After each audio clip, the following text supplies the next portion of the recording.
Hi folks, so as I promised, today we're gonna do a little project. We're gonna do a frameless mount or photo mount or whichever way you're gonna call it, but basically we're gonna mount this beautiful 20 by 30 landscape by Christopher Golden onto this paramount hardboard.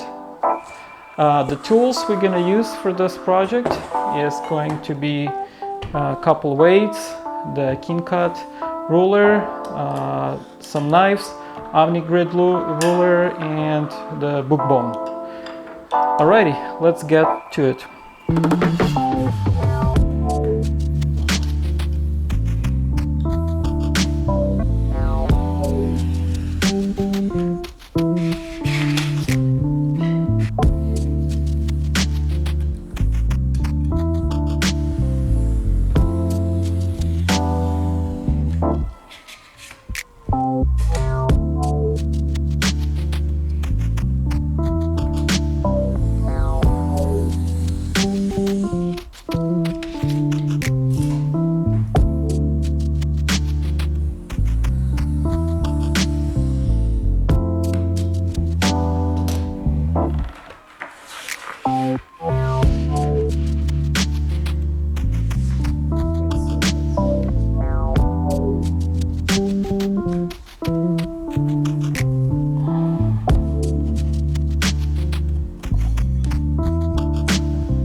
And here we go, 10-15 minute project with some basic cutting and positioning skills. And here we go, a beautiful 20 by 30 display that can be hung on the wall.